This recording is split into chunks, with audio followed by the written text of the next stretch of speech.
there has to be some common sense. Yes, sir. They have the car stopped at 10th and Ranch Michael Byler. We still don't know who pulled the trigger.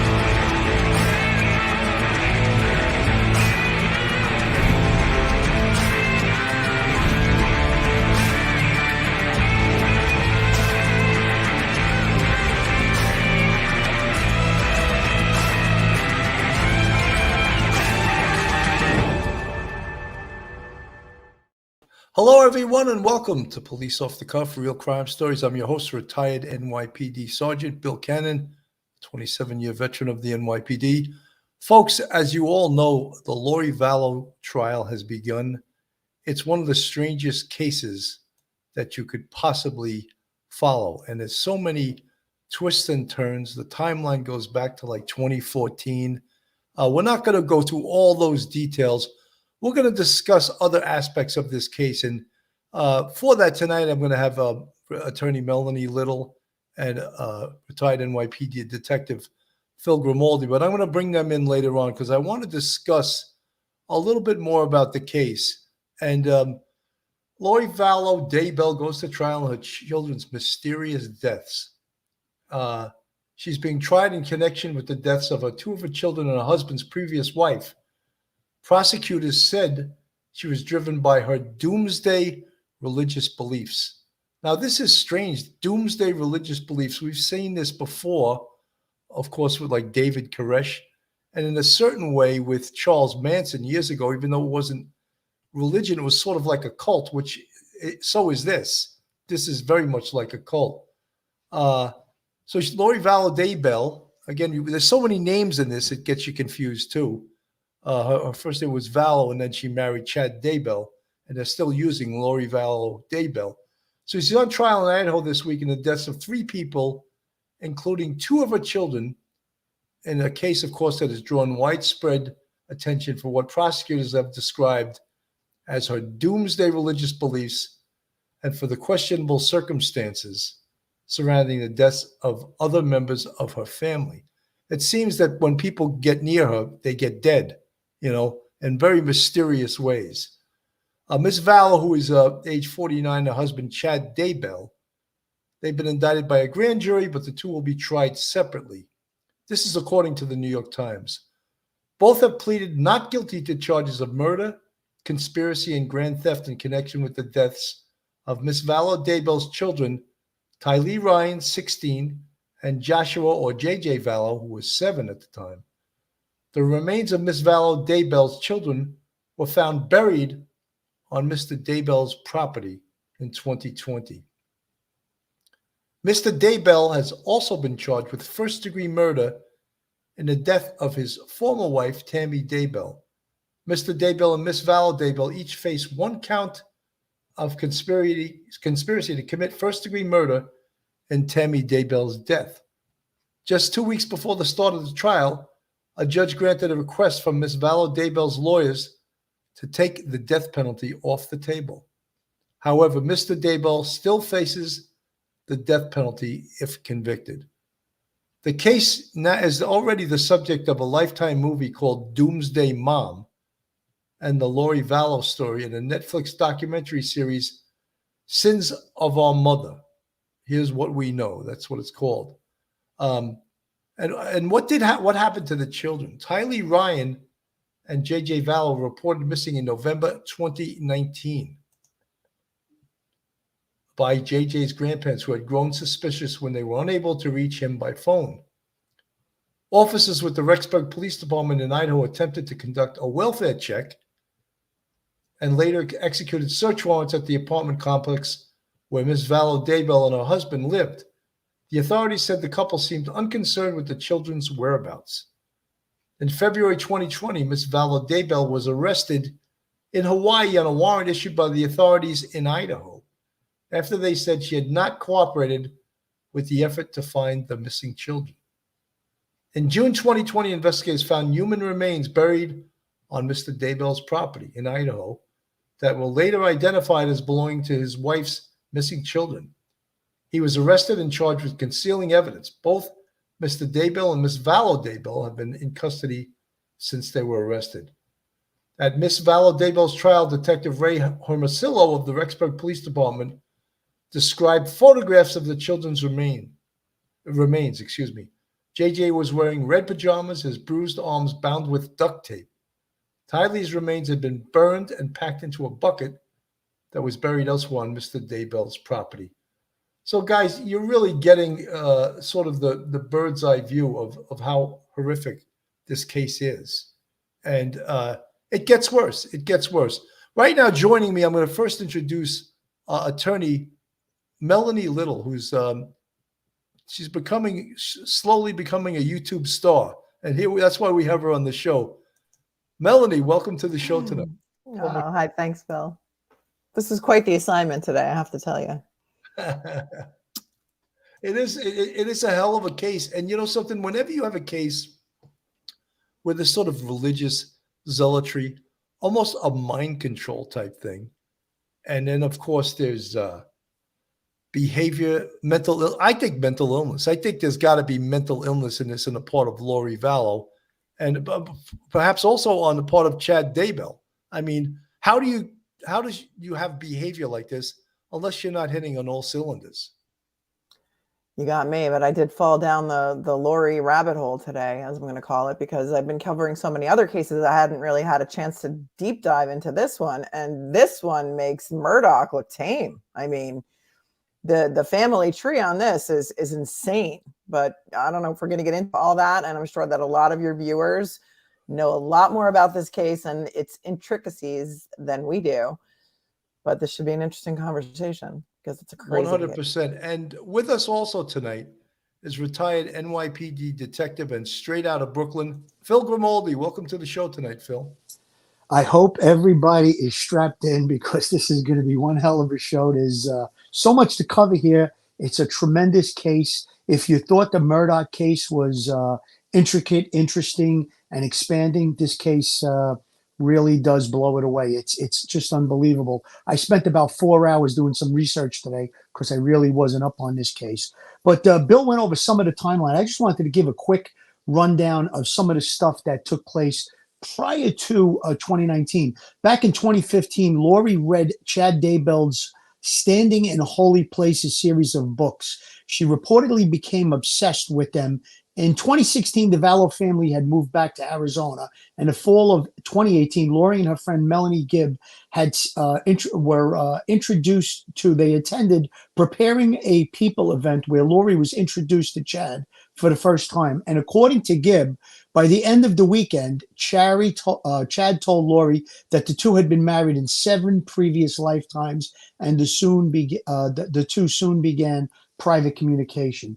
Now, we're going to fast forward a little bit into 2018 is when they meet. 2019, March, Lori disappears for 58 days. At that point, her husband, Charles Vallow, files for divorce from Lori. He claims in the divorce decree that she threatened to murder him if he got in the way of preparations for Christ's second coming, which she believed to be in July of 2020. So as you can see, there was definitely an obsession with this Church of Firstborn, a fundamentalist Mormon group, basically also known as a Doomsday group. In July 2019, July 11, 2019, Charles Vallow was shot dead in Chandler, Arizona. The vehicle was registered to Lori's brother. He claims self-defense in this case. The PD closes the case. Days later, Lori learns that the insurance policy, which was in excess of $1 million, had been changed to his sister. In 2019, that's when the two kids go missing. Basically, they're last seen early September at the park in I had it written down here. There's just so much with this case. Yeah, Yellowstone Park, and then that was where Tylee was last seen, and then later during that month, JJ was last seen at school. Again, there starts to become some suspicion about the disappearance with the school. She goes to the school September 24th and informs the school that she's going to homeschool and that JJ's not going to be attending anymore. She also, on October 1st, 2019, rents a storage unit. The children's stuff is later found in that storage locker. October 2nd, 2019. Brandon Bordeaux is Lori's nephew-in-law. He's the target of a failed drive-by shooting. The Jeep, that's the Jeep I was talking about, was registered to Charles Vallow, the previous husband. As you can see, there's a web here of all different things going on. October 9th, 2019, Tammy Daybell calls police that a masked gunman attempted to shoot her in her garage. She believes it was a paintball gun. And 10 days later, on the 19th of October, she's found dead, originally believed to be of natural causes. However, in February 11th, based on the investigation of the two missing children, investigation is opened and it's now believed to be a homicide. Late October, Alex Cox, Lori's brother-in-law, is seen on videotape numerous times at the storage locker. So again, I don't want to go too far into the timeline. The timeline that I read was about 4 pages. That's just a little bit of the stuff that was going on based on what Bill had explained earlier in the show. You know, Melanie, I want to talk about a little bit about, first of all of this stuff is happening perhaps in different jurisdictions. And one of the big problems, the police don't communicate with each other. So they may not know all of the nefarious things that are going on in different locations. For example, I mean, I found it outrageous that the wife of Chad Daybell, they didn't do an autopsy. And she was a young, vibrant woman in good shape. She was a runner. And natural causes, she was in her 40s, I think. I mean, she was to me, that's suspicious, isn't it? Suspicious when we know, hindsight is always 20/20, right? I mean, what was crazy to me was that she wasn't cremated. So they were able to exhume her body later and determine that it was a homicide. And now they're both being charged with this homicide as well. This case goes from Arizona to Idaho to Hawaii to it's pretty much, it's crazy the amount of crimes committed in different states. So I hear what you're saying about jurisdictions. I mean, when they were finally arrested, and it was in Hawaii, and then they were extradited back to Idaho. So they just left a wake pretty much wherever they went, these two. I also wanted to ask you, Melanie, Lori Vallow is being tried with the murders of her children. Yet she most likely, and again, I don't have expertise in this case, but she most likely is not the person who killed her children. However, she's being charged with that based on, and again, I'm going to have you explain it since you are an attorney. Based on conspiracy to commit murder. So a conspiracy to commit murder is when two people make an agreement to commit a murder and only one of them makes an overt act towards that murder. They all can be charged with the murder. So if there's even a group of people, there could be 5 people that conspire to murder someone. If one person makes an overt act and they all conspired, they can all be charged with the murder. And that's how she's being charged in this case. And it also seemed like, they had a good criminal IQ, I'll put it that way. They knew how to hide things from the police. Apparently, at one point, Lori Vallow it was reported, had 16 cell phones. So she did. Yeah, so she knew, I guess to alternate the cell phones, not to bring the cell phone to certain locations when they were committing nefarious acts. So that would be, I wish we had Mike Geary on, consciousness of guilt, or what we also call premeditation. Phil, your thoughts? Yeah, I mean, listen, 16 cell phones, it sounds like she was going to use the cell phones in nefarious ways, as you said. And perhaps if she had to go on the run, use one cell phone for a couple of days, let's say, or make certain calls and have other backup cell phones to, to be able to communicate. There was even talk from, I believe, a step brother or sister had contacted the girl, was it Ty Lee? Yeah, Ty Lee, and there was some communication around the time that she was missing where she sent back, too busy, can't really talk right now, and little hearts and stuff like that, and even Venmo'd some money. So again, she was playing it up pretty good, it appears, trying to cover their tracks.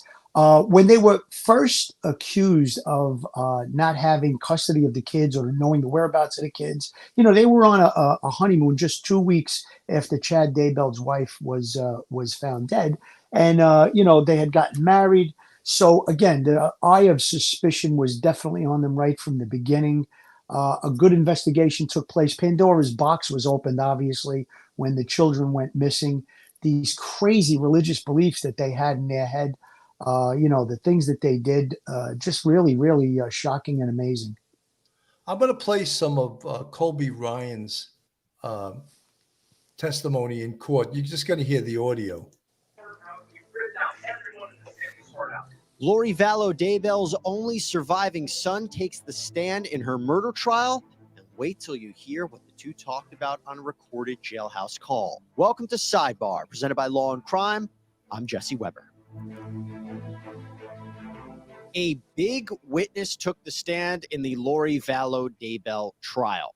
Now, a little recap here. The 49-year-old Doomsday mother is currently on trial in Idaho and faces life in prison on first-degree murder and conspiracy to commit murder charges in connection with the deaths of her children, 7-year-old J.J. Vallow and 16-year-old Tylee Ryan. Their bodies found on the property of her current husband, Chad Daybell.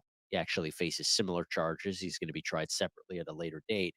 But Lori Vallow Daybell's troubles don't end there, because she is also charged with conspiracy to commit murder in the death of Chad's now deceased wife, Tammy Daybell. You see, originally, Tammy's death was thought to be from natural causes, that she died in her sleep.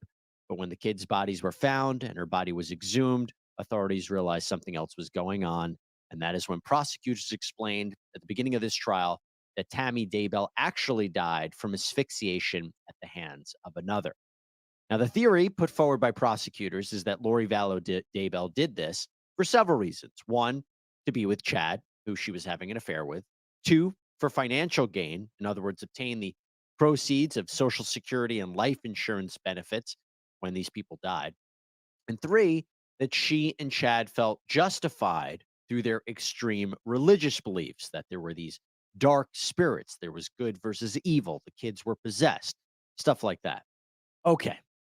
So that brings me now to a major witness who took the stand, as I mentioned, Colby Ryan, the 27-year-old surviving son of Lori Vallow Daybell from a previous relationship. He is someone who has spoken out about this case before in interviews. He even wrote a book. By all accounts, he had a very, very close relationship with his sister Tylee, as well as JJ. Okay, so let's get into some of these significant moments from his testimony. And he explained how he was contacted by the police in November 2019 about his missing siblings. He said when he called his mom to find out what was going on, Lori wouldn't tell him where she was, but that she was moving somewhere cold, and that it was dangerous for her to tell anybody where she had gone. He even tried to contact her during Thanksgiving, but her phone was disconnected. And then he tells the jury this. At that time, had you had cause to be concerned about Tylee Ryan? Yes. What gave rise to that concern? My conversations over text with her. Okay, and what was it about your conversations in text with Tylee that gave you concern? When I first texted her, I had followed up with a few different phone calls and FaceTimes. And then the texts I was receiving back were just in different language than how Tylee would type and talk, and just the way she used her punctuation and things like that. You know, I think that one of the things I wanted to run by you, Melanie, with a lot of cults, a lot of religious leaders that have this charisma and this power over people, was it possible that Chad Daybell exercised some sort of mind control over Lori Vallow? You know, that was my thinking originally too. I mean, from everything that I've read, her behavior didn't really start to change until she started becoming obsessed with his books. And so she became almost like a super fan of these Doomsday books that he was writing and self-publishing. And, you know, the second he got into her life and then they met, and then he told her they were married in a past life and they were meant to be together. There's a lot of talk about past lives and light and dark spirits, and her telling people that certain people were already dead, or they were going to die, or they were meant to die, or they were supposed to die. There could have been some sort of brainwashing here. We haven't heard about that yet. And It's definitely an interesting theory. Well, and a lot of these cults, David Koresh, I think a lot of people have watched the Netflix special about that when they, took down the compound in Waco, Texas. And he had that power over his flock, I'd like to say. And Charles Manson, going back a lot of years, although that wasn't a religious cult, he had mind control over his followers, as well as Jim Jones, who forced hundreds of people to drink the Kool-Aid. That's where that expression comes from, and basically forced his followers to commit suicide. So mind control is a real thing, especially in these religious cults. Phil, thoughts? Well, when you take a religious belief and you take people that maybe have low self-esteem, personality disorder, and you introduce hallucinogenics, if you take those three components and you put them together, mind control sounds like a walk in the park to me. So I don't know if hallucinogenics were part of this particular case. I didn't read anything about that. But again, somebody that has a personality disorder might, maybe, issues in their life, marital issues, self-esteem issues. You come to this religious group, and they're going to give you everything that you've been looking for in life, or so they say. You become a believer. The mind control begins, and they brainwash you basically. So, again, like you brought up about Jim Jones with the Kool-Aid. I mean, he got over 100 people to commit suicide, a mass suicide. Again, very, very powerful. And I don't know if she's putting on an act because she was deemed unfit for trial, fit for trial, now unfit for trial, now back on trial. Maybe there's a component of it where she's playing it up, but I do believe that these people were murderous. These were psychotic. They definitely portrayed some very, very violent behavior. Well, Melanie, you could be mentally ill without being insane and without qualifying for the insanity plea. Isn't that correct? Well, yeah. As long, if you know what you're doing, there's a lot of different tests here, and there's, the battle of the experts, and it would come down to what the experts say, and then there would be a ruling on whether or not the person was competent. But she has been found to be incompetent, and then she was found competent, and then she's incompetent again. So I don't really know what's going on with that, because I didn't do a deep dive into that part of the case. What surprised me was that the cases were severed. They were initially supposed to be tried together, she and Chad. Then the cases were severed, and she's being tried first. Not sure why. If anybody has any information on that, they can certainly put it in the chat.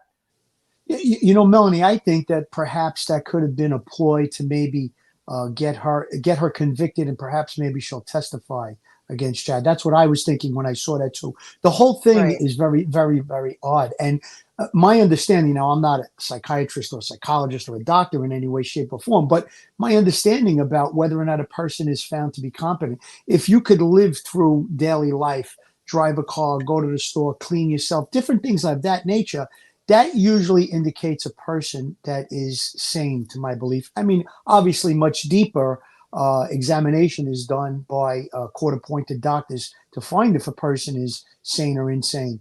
But, to me, I mean, she didn't sound like she was mumbling to herself in a corner, completely filthy, hadn't washed in, maybe a month or so. So again, I don't know what the parameters are of a doctor's examination to see if a person is, able to be held accountable for their actions. But again, it sounds like there was some disagreement whether or not she was sane or insane. Which is different. Okay. So was it fair to say you felt like it wasn't Tyler you were speaking with? Yes. So was it perhaps Lori pretending to be Tylee? That's something for the jury to consider. And here's something to think about. I've said this before. This is So they're going over his testimony, and it's really riveting and powerful. But here's the son believing that she was involved in the disappearance. where they all agree to kill everyone. There's no real forensic physical evidence tying Lori to the killings. But what we have are strange comments, actions, questionable timeline of events that go towards things like consciousness of guilt, or they go towards it's reasonable to perceive Lori as being responsible or involved in what happened.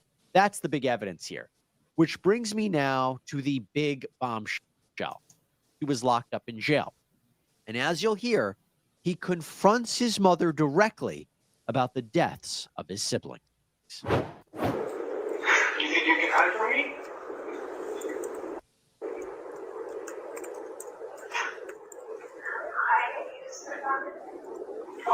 Because you murdered my siblings. You can make judgments when you aren't there and you don't know what happened. What happened? Everyone's making their own judgments. Mom, you've been shoving BS on my throat for a very long time. I'm going to talk to you. You can be passionate. Hey, listen to me. I'm not passionate. Fine, listen to me. I've sat there and prayed. I can't tell you the amount of pain that I have felt from your decisions. So he comes. So incredible, right? Incredible testimony. There's the son Yeah. confronting the mother about his missing siblings, and he's not buying any of her crap. He's confronting. And look, everyone that's in jail or in prison knows that all phone calls are recorded. So it's not like you can say Right. anything that's off the record. Go ahead, Melanie. He was there, and I listened to the entire phone calls today, and he was in the prison talking to her on the phone. So it wasn't like she called him from, they were there. And he says at one point, "Why won't you look at me? Why won't you look at me?" And she just starts laughing. Like it was so bizarre and so psychotic the way she started laughing about the deaths of her children. And she kept saying, "You weren't there. You don't know what happened. You don't know what caused this."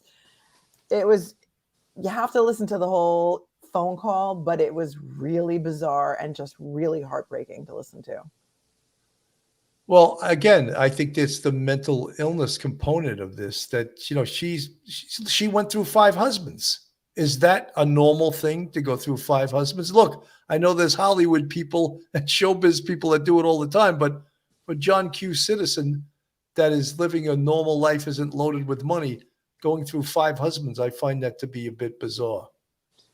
That sounds like instability, unable to hold down a relationship to me, obviously. And again, just because she could be psychopathic, psychotic, doesn't mean that she's not capable of understanding what's going on and be held accountable for her actions. So again, I guess a deep dive was done by some medical experts, obviously some disagreement. But if you hear the tone of her voice, I mean, Tylee was her daughter. That was her daughter. And she either went along with or participated in the killing of her daughter. Now, the son, obviously adopted, but still a child in her custody, in her care. So definitely off the rails, in my opinion, this woman is.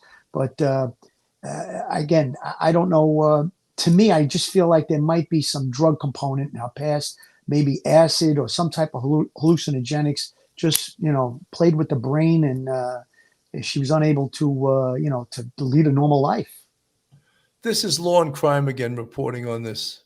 Of her daughter, Tylee Ryan, and her adopted son, J.J. Vallow, and her husband, Chad's first wife, Tammy Daybell. Our very own Gigi McKelvey joins us now outside of the Ada County Courthouse. Gigi, good afternoon. So I know that you've been out there. The weather's been fluctuating. The courtroom is crazy. This case is crazy. It's all nuts. You've been doing a great job covering it. But tell us, so far, what you're seeing in the courtroom today, what was the most compelling testimony you think was impactful for those jurors? By far, it was when Lori's sister, Summer Shiflett, was on the stand, and they played a phone call between the two of them just a couple of weeks after the kids' bodies were found. Now, remember, in the very beginning, when the kids were still missing, Lori's sister went on TV and gave interviews saying that she trusted her sister and she would never hurt them. This call, very different, lots of screaming, crying, and with Lori's sister, Summer, saying you threw your kids away like garbage while you're dancing on a beach in Hawaii. Yeah, and is that the same sister that she keeps turning to in the courtroom, or is this somebody else? No, this is her sister that's in the courtroom. She was here yesterday, I believe. Either Summer's husband may be with her. There is a man with her. I've heard uncle could be Lori's brother-in-law. I'm not sure. Lori very frequently looking over, trying to make some kind of a visual connection with Summer, raising her eyebrows, smiling very big when Summer was taking her oath to go on the stand. And you can see Summer looking over at Lori some too, but I think obviously a lot of things have changed in the time since Lori's arrest back in February, and certainly since they found the kids' bodies in June of 2020 in Chad Daybell's backyard. And Summer just made that very clear to Lori. We would have taken these kids. We would have loved them. You know, this didn't have to happen. And do you think so? So there you have it. I mean, it's really a crazy case where, you know, she had family that would have taken these kids, but they felt the need to murder these kids. And I think when we talk about the components being Doomsday Mother, was it craziness or mental illness? Was it about money? Was it about religion? What are your thoughts, Melanie? Was it psychosis? You know, her brother, Alex Cox, was her patsy. This guy was the one who most likely did a lot of these murders and a lot of these crimes. I mean, if you go back to just to simplify the timeline a little bit, in 2018, Tylee's father, who was Lori's third husband, Joseph Ryan, dies of a heart attack. He was cremated. So when they reopened that case after the children's bodies were found, they couldn't determine that he had died by anything other than natural causes. Lori's fourth husband, Charles Vallow, who she was married to when she began her affair with Chad Daybell, was shot and killed by her brother, Alex Cox, who said it was self-defense because he said that Charles came after him with a baseball bat. Tylee apparently gave the police a similar version of events. As Phil said earlier, there had been $1 million life insurance policy on Charles, and Lori called the insurance company to try to cash in on that. And that's when she found out that the beneficiary had been changed. Then Alex Cox's cell phone is pinging in Chad Daybell's backyard during the times when we believe that the children were murdered in September of 2019. And then he dies mysteriously. Alex Cox, in December of 2019, dies suddenly of natural causes at age 51. They said there were blood clots in his lungs. There was also Narcan found in his system. So maybe, Phil, you've got something there with the drugs. Well, it sounds like if the Narcan is found into his system, that's obviously to give an antidote for an overdose, you know, of opioids. So again, very strange. The whole thing's very strange. Heart attack was what I read. Blood clots and hypertension. Where does the Narcan fit into that? Obviously, there was some drug use. You know, that's what it sounds like to me. What kind of mind control did she have over her brother to make him participate in her bidding? But Melanie, was it him or was it Chad Daybell that had the mind control over the brother that made him? It seemed like the brother was the hitman for these people. And I mean, of course, I don't buy the self-defense with Charles Vallow. I mean, I think that was a clear murder. Even the police that responded to that crime scene had significant doubts over what had occurred. But it seemed like there was never a deep dive investigatively into these cases, because if they knew they were dealing with craziness and these nutty people, they should have been very suspicious with every time they had any kind of police interaction. Bill, I think back in 2005, there was an incident between the brother and the first husband where the husband tased him, or there was some type of an incident previously. I think it was 2005. I was just looking through my notes now, but so perhaps based on that there was an incident before. He said now that he came at him with a baseball bat and he shot him and killed him, and they closed the case. Obviously, more investigation could have been done. Perhaps it could have turned out differently had there been. But this is just such I don't think you could make this stuff up. This case is really, really unbelievable. Well, truth is always stranger than fiction because I don't Yes. think writers can make stuff like this up. But Melanie, in this case, there's potentially as many as 6 murders in this case. There's 6 bodies for sure. And according to my notes on the timeline, Lori did not even meet Chad Daybell in person until October of 2018. So a lot of these things happened before that. So she was already spiraling even without his influence. And maybe because she was so, I don't know, broken, narcissistic, had all of these other personality disorder traits, that when she came into contact with someone like him who thought he was a prophet and made her feel important, it escalated her behavior to murdering her own children. People are saying in the chat, I said that, and I'm not trying to give Lori Vallow an out by calling it mental illness. It also could be called something else, evil. It could absolutely be called evilness. And again, I'm not trying to give someone an out by saying it's mental illness, but it could be. But there's also potential that she's an evil person.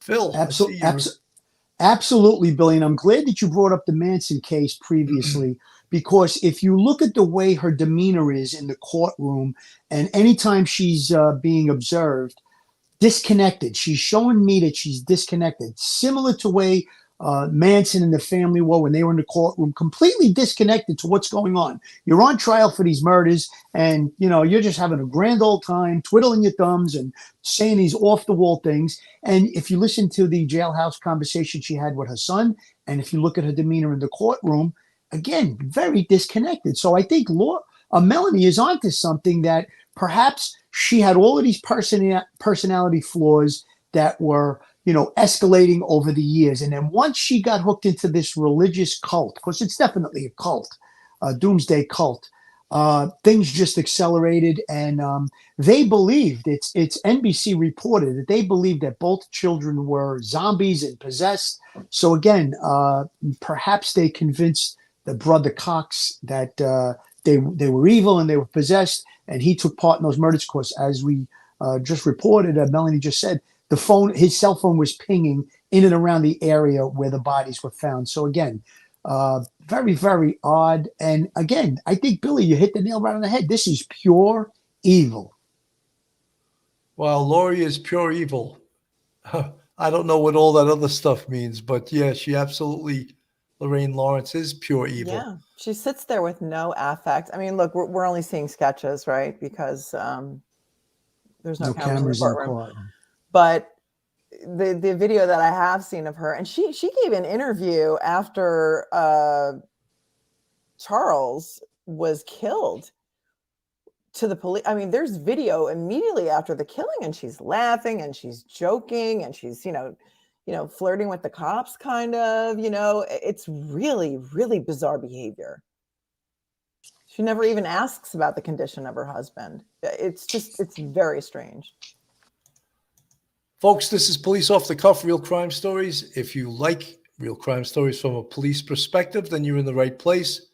If you're not subscribed to us, go on our YouTube, hit that subscribe button, give us a thumbs up and ring that bell. Make comments. We love hearing your comments and we love answering them. If you want to support us financially, we have a Patreon with 3 different levels. And we also have a YouTube channel membership with 5 different levels. And you see the folks in the green font. They're part of our YouTube family. They're our friends, our subscribers, our fans, and we appreciate all the support they give to us. Yeah, this is definitely one of the most bizarre cases we've seen. And when someone had asked me, are these people serial killers? And the answer is absolutely they are. 2 separate incidents, murder incidents with time in between, makes you a serial killer. So yeah, they are serial killers. Whether they can pin all of the separate incidents of murder on, for example, Chad Daybell to make him a serial killer, that remains to be seen. But we have at least 6 bodies here. Now, if they can connect the dots and, say, yeah, they're serial killers, he's responsible for this, he's responsible for that. Whether they can do that right now, we don't know. There was some testimony this week about some electronic evidence that they found, which was very interesting. Google searches that Chad Daybell made, for example. September 8th of 2019 was the day that Tylee was last seen alive. On that day, Chad had a Google search history he wanted to know the wind direction for the next day. The next day, September 9th, which is the day that we believe Tylee was killed, Chad Daybell texts Tammy, his wife at the time, and says that he killed a raccoon in the backyard and he buried it in the pet cemetery. And that's the day that Alex Cox's cell phone pinged in the backyard. And here's a picture on the screen of the backyard and the graves that they dug up of the children. Folks, if you're not watching this, you're only listening to it, it's showing the grave sites of the children that were killed by Chad Daybell, and no doubt assisted by Alex Cox. So it could be that Alex Cox killed the children. And Chad Daybell apparently had been a grave digger. You know, how convenient of a profession for doing what he was now doing. So the dots are being connected. Yeah, I mean, there's more. It goes on. You know, Bill, I wanted to just piggyback what Melanie said earlier. When they were in Hawaii, there was an Inside Edition camera crew that went and confronted them. And they followed them a little bit, and you saw them on the beach, and you saw them at Publix or a supermarket buying stuff. I mean, she knew that the children were dead. Her own daughter and her adopted son were dead, all of this craziness. And they were just having a good old time in Hawaii. So again, very disconnected from reality is the picture that I'm seeing being painted. Absolutely. I want to play a little bit more of the Law and Crime interview. But with Lori, you see her almost desperately wanting to make some kind of a connection with her sister. And I kind of don't get the feeling that's mutual with Summer. Yeah, Gigi, you also talk to us a little bit about the courtroom dynamic. I mean, we've been covering trials in the last couple of months where lawyers are at each other's throats or the judge. How is the general professionalism of the court, and is it in control, and is each side being allowed to do what it is that they need to do, or do you get a sense that there's acrimony amongst the parties? It's running like a well-oiled machine in there. There's not a lot of back and forth. There's been some sidebars, but nobody comes back looking mad. They're handling the disagreements they have and finding solutions. I think that the judge has handled the courtroom very well. The bailiffs are great.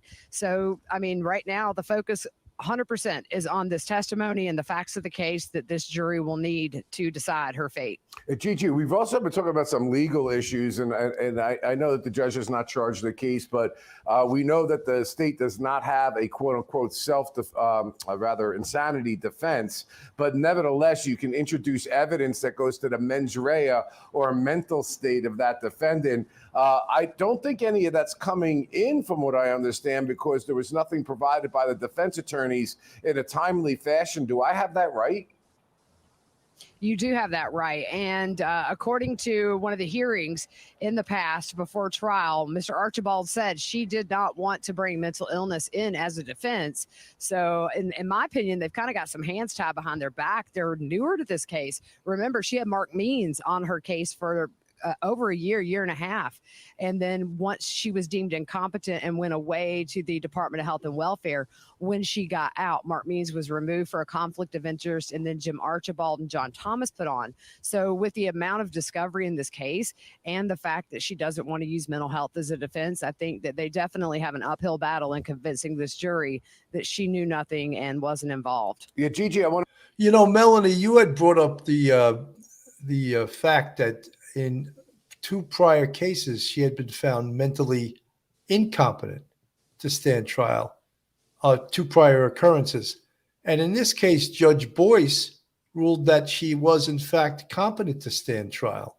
You want to comment on that? And now she doesn't even want to bring up mental illness as a defense. She's so narcissistic that she doesn't want anybody to even think that she could possibly be mentally ill. So I don't have the reports, and I'm not sure why she was, deemed incompetent. Maybe it was decided that she couldn't participate in her own defense, that she didn't understand the charges against her. But really, you could make the argument that anybody who commits these kind of crimes is completely insane, because no sane person would commit crimes like this. No sane person would kill their own children or conspire to kill their own children. Well, that's absolutely true. However, I think the standard is that the person understands right from wrong. Does Lori Right. Vallow understand right from wrong? Can she participate in her defense? Well, what do you think? I think she's doing a fine job. She's trying to make a connection with her sister. I mean, I think she's been deemed competent to stand trial, and she seems perfectly competent. I don't think that that's going to be any sort of appellate issue or anything like that, if that's what you're thinking. But I mean, how narcissistic that she's looking over at her sister, trying to smile at her and make a connection and, you know, be all friendly. And it's just bizarre behavior. But Bizarre. narcissism is a really prevalent disorder nowadays, and she seems to be the queen of it. You know, there's, I guess, to a lot of people, even in the news, besides, of course, all the murders that brings this to everyone's attention, there's also this, you know, the sex part of it, you know, the affair while she's married with this religious leader. And I think that attracts perhaps the media to this case. You know, they would probably refer to this as a sexy case. But the murders sort of, you know, make all of that stuff go away and just, it's a horrible case. It's, you know, that's what I'm trying to say, is that she took part in killing her children. Her husband, Chad Daybell's wife, they were all involved in this. It's, you know, what a tangled web we weave when we choose to deceive, as Alec Murdoch said. Phil. Yeah, I mean, listen, I'm sure that there's a lot of salacious details that we're not privy to at this point. Again, like you said, I think the murders of young children trumps everything else. Then we're finding out about the murders of, you know, the wife of Chad and all the different things, and the brother, and all the craziness that's going on. But it's just, again, I'm going to go back to it. It sounds like she's so disconnected from reality.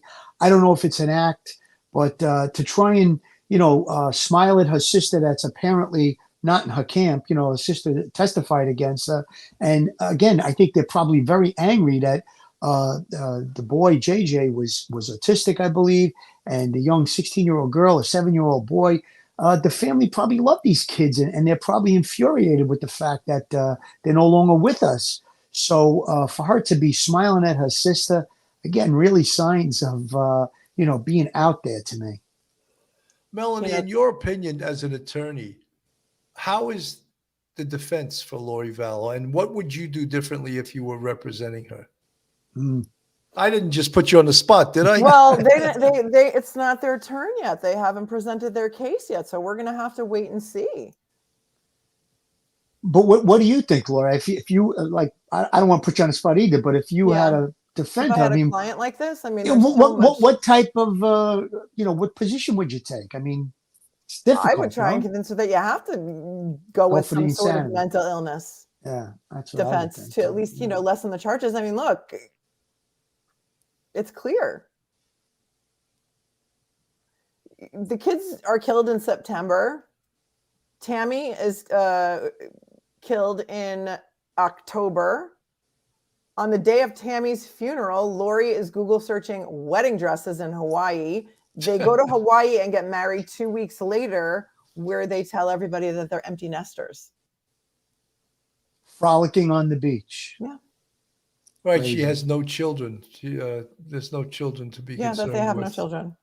And, you know, there was some testimony from another one of her friends who said that that Lori tried to recruit her into this cult, but told her, but when you come with us, because we want you to be one of the 144,000 followers, you have to leave your children behind. Just leave them with their father, because you've done what you know, your job is done with them. You just need to come with us and be part of our group.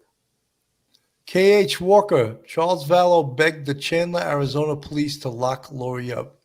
She was threatening to kill him then. You know, that's one of the things I said, and thank you, K.H. Walker, for that comment. But that's what I was saying before, is that there has to be a mechanism in this country whereby police can communicate with each other in a more sophisticated way than they actually do now. Because this, of course, crossed state lines, it crossed jurisdictions, and were the police talking to each other enough to, have a heads up and to have red flags about Lori Vallow and Chad Daybell? 6 bodies connected to them over years. But however, it doesn't seem, and I'm not criticizing any one police department, I'm criticizing the system. And in addition, we've spoken before, and if you guys, I know a lot of you guys watch Duty Ron's show, and you've heard Barbara Butcher rail against the coroner system across this country. And a coroner was the one who decided that the wife of Chad Daybell didn't need an autopsy. In his or her opinion, it wasn't suspicious. So they did bury her without an autopsy. And the thing was, as Melanie said before, had Chad Daybell had her, not buried, had her, I can't think of the word, cremated, had her cremated, there would be no evidence. They wouldn't have been able to do an autopsy. So, Billy, can I go ahead? Go ahead. I was going to make a comment on K.H. Walker's comment. Charles Vallow begged the police in Arizona to arrest Lori, but you got to put the whole thing into context. Now, you and I both know when we have domestic violence cases, she takes off with somebody. She's gone for 58 days. He comes in. He says, oh, she's threatening to kill me, this and that. I mean, I get it. Order protection is in place. If she violates the order, then there's an arrest. I don't think there was enough to make an arrest just based on her taking off and making verbal threats. You know what I'm trying to say? So again, these cases are very, very delicate. You really have to look at them good. Domestic violence cases can turn on a dime. It can go from a simple aggravated harassment to a person being stabbed to death multiple times very, very quickly. But again, when you look at it from the outside, he could be, his wife left him and he's crying wolf, so to speak, So again, they should have obviously looked into it, but I don't think there was enough just based on him getting an order of protection to make arrest. Now, if she violated the order, obviously then there could have been an arrest made. But I think you hit a good spot when you're talking about having jurisdictional communication between states. Maybe through the whole United States, there should be some type of a where you have something that you can check on. Can't think of the word offhand. Well, Phil, what there is between police departments is teletype messages. But look, the FBI has offices in every state in the United States. So, of course, the FBI communicates a lot quicker and a lot better, right, with fellow agents. But the police service doesn't have that same level of communication where they can get someone on the phone and, implore them to how important or how dangerous this situation is and get them to do something, A federal database. That's what I was getting at. If you had a federal database where anytime there's a order of protection put in place, no matter where it is in the country, and it goes into that database, now a detective gets a report. He can go into that database and say, wait, there's an active order of protection in another state. Now, maybe you're going to take it one step further, look into it a little further. Obviously, these are things that need to be looked at. And we go through this so many times with these domestic violence cases, too. I mean, we've done many, many shows on that type of stuff. So, again, just one other thing, the tool that you can throw into the toolbox, perhaps a federal database. Mary Michael, that news clip of Charles Vallow begging the police for help with her is just so frustrating and heartbreaking. Absolutely, because he wound up dead, right? Yeah. Well, February of 2019 was when he was filing for divorce, saying that he feared for the safety of his children and himself, that she had said that she was going to kill him, that she was a god. And by July, he was killed by her brother. So not much time has passed. She also told people that when she was in Hawaii, she told one of the other followers of this cult, if we're calling it a cult, that Charles was already dead and that there was a demon living inside of him, and that the name of the demon was Ned Snyder.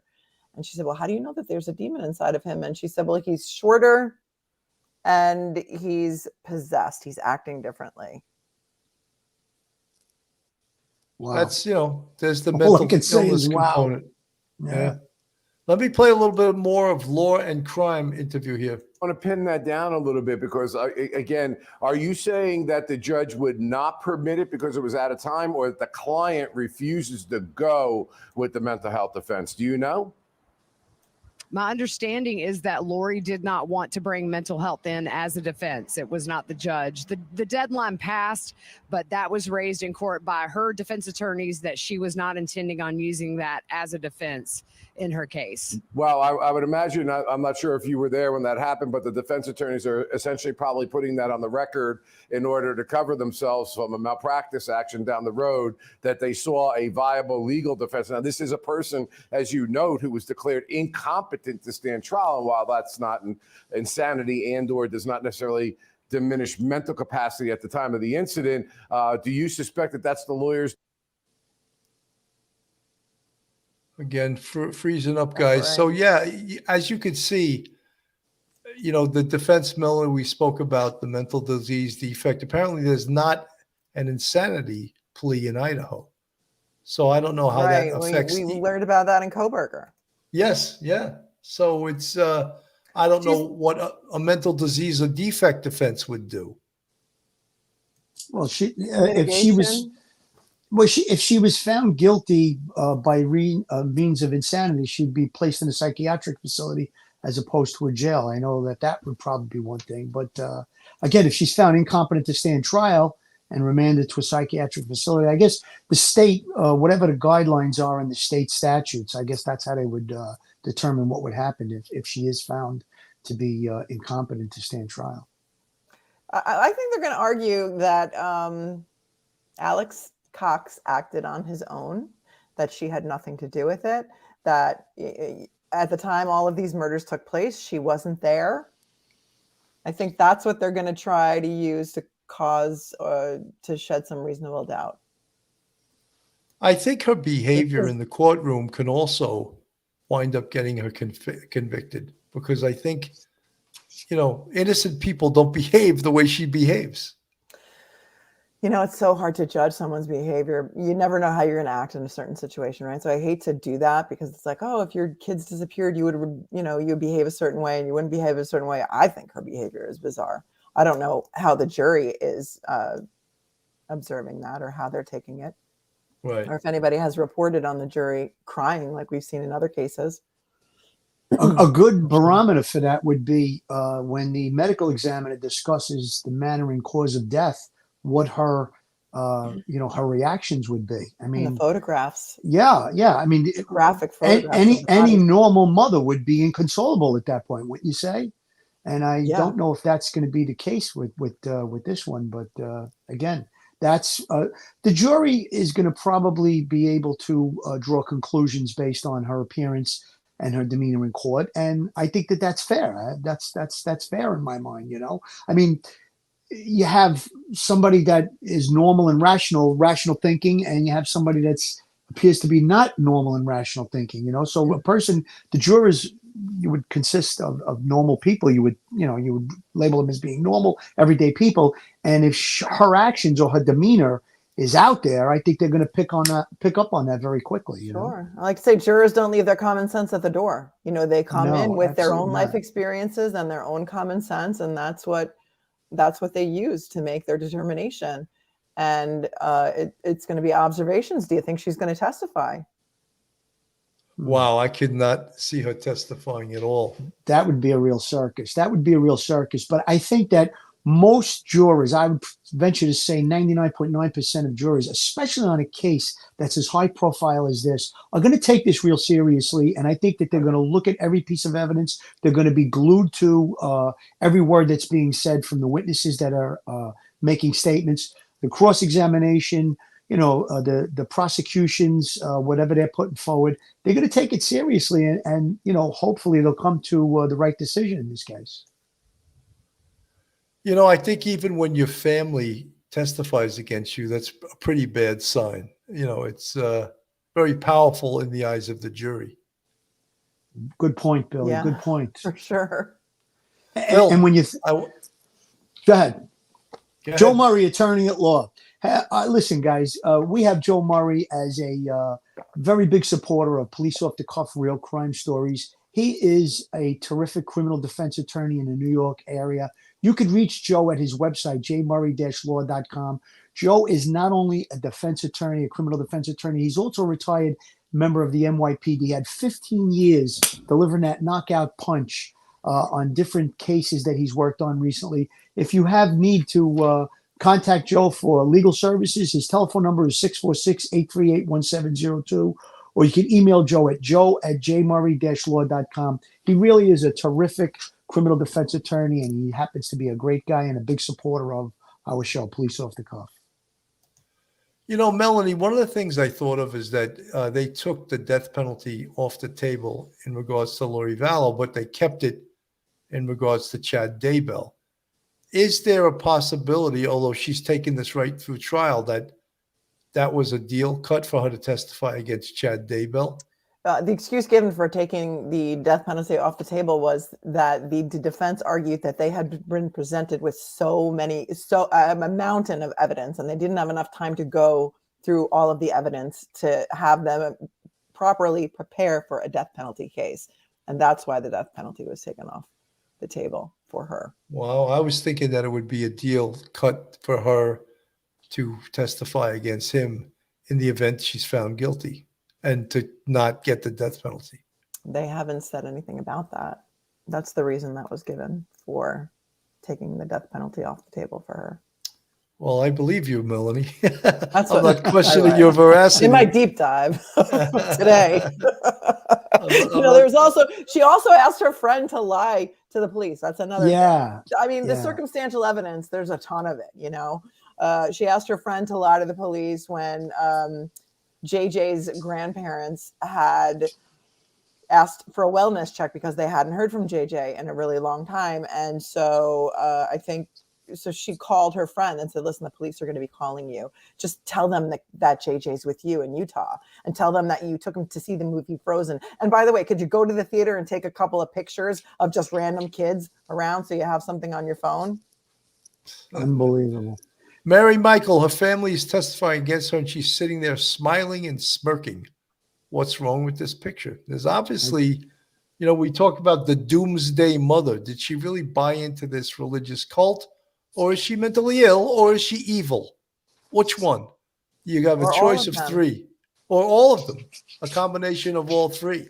You know, these are the things that, you know, the jury's going to have to decide. And the defense is, of course, trying to create doubt that she had any involvement in this whatsoever. But there's plenty of circumstantial evidence that, in fact, she was involved in this. Bill, Melanie you were just bringing up her friend. That's Melanie Gibb. Correct. That denied that she was, JJ was with her. And she was also with Lori when she met Chad, when they had gone to that book thing. And so, again, maybe she was part of this religious belief and cult as well. However, she wasn't going to have any part of covering up for a missing 7-year-old child. Thank God that she had the brains to cooperate with the police and you know, contact them and let them know that she had you know, they contacted her to corroborate the story that Lori had told them, and then she contacted them back saying, you know, she called me and asked me to lie. So I'm glad that she came forward. I'm sure she'll be testifying if she hasn't testified already. She did testify. That's where I got that from. Also, Alex Cox's wife testified. She had only been his wife for 2 weeks before he was killed, before he died. And she was testifying about visions and dark and light spirits and past lives. And, you know, it's all going to come down to the credibility that the jury, you know, puts on these people. I mean, they may think, you know, these people are a little bit wacky. Like, I don't know if I believe anything that they say. So, you know, you listen to the testimony and you can hear this affect in some of the people who are also the followers. And the jury might construe that as just being like, they're all a little bit, something's off about everybody. I don't know who to believe.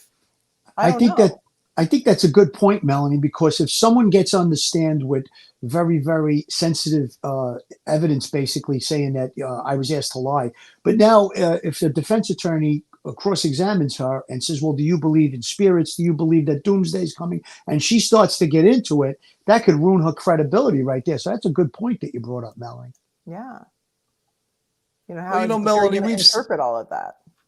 No, but I mean, we've seen this in other religions too. It's not just one specific religion that has some of this crazy cultness to the religion, where they get people to do things that are really outrageous, and just falling behind some of these religious leaders that, their followers would walk into a fire for them, it seems, and is that mental illness? Is that just the leader mind controlling some of his flock or her flock?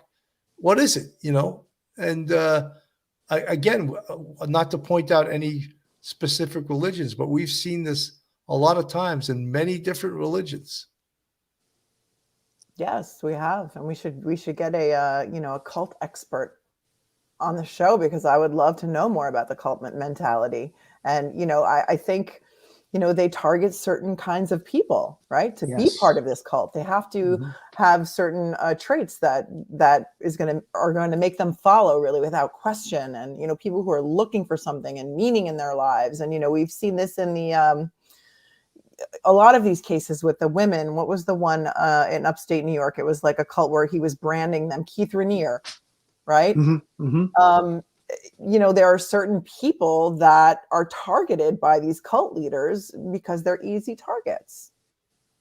And when you think about it, if someone has personal issues, let's say marital or drug issues, they turn to their, whatever, if it's a church or some type of religious organization.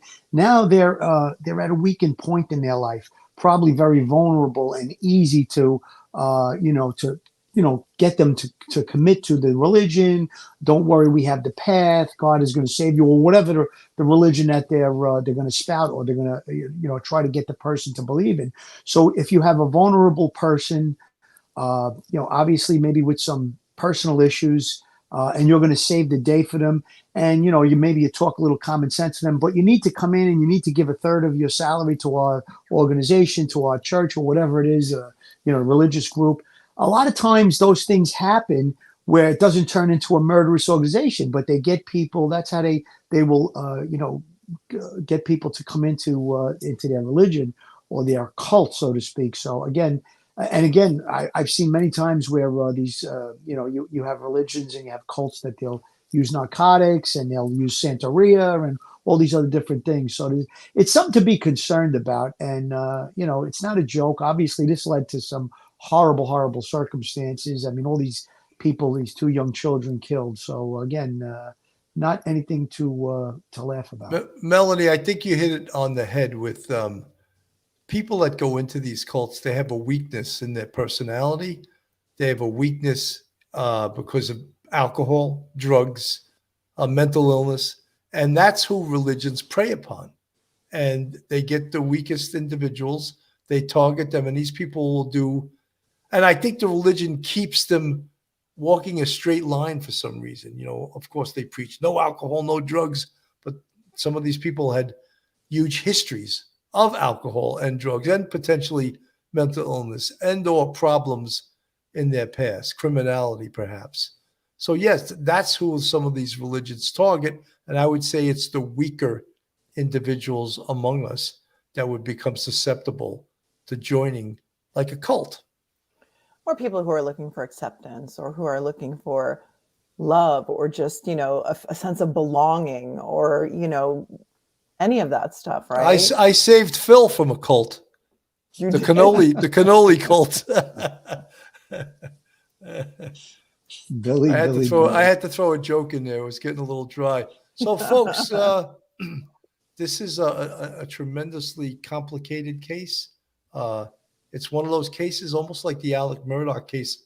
Would you believe this? Do you believe this? And we say it a million times. Truth is much stranger than fiction. Melanie, I'm going to go to you first. Your final thoughts. There's so much more to this case. I feel like I said that about every case, but really, we have not even scratched the surface. We could do hours and hours and hours on this case, and I feel like we didn't even scratch the surface. But I feel like there's definitely something wrong with this picture. That's and, for sure. I don't see how she's going to get out of it. The circumstantial evidence just keeps piling on and piling on and piling on. And the wake of bodies and mysterious occurrences that have followed this woman around for her life are just, there's too many of them to disregard. Absolutely. Phil, your final thoughts. My final thoughts are Pandora's box was opened with these two, Lori Vallow, Daybell, and Chad Daybell. Once Tylee, Ashlyn Ryan, 16 years old, and JJ Vallow, 7 years old, were reported missing and then later found dead. Keep these poor young children in your prayers, their souls. Pray for them and all the other victims of these two maniacs. They're definitely maniacs.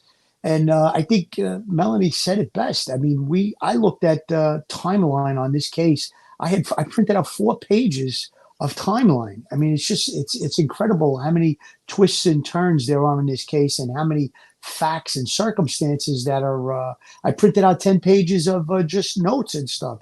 So again, a lot to be deciphered, examined, and looked at here. And for our fans, if you have the time and you're interested in this stuff, obviously take a look at it. But it's quite confusing and it's quite interesting at the same time. Absolutely. Folks, thank you so much. This is Police Off the Cuff, Real Crime Stories. Thanks for tuning in tonight. Have a great night and be safe. Stay safe, everyone. Right. One episode just ain't enough.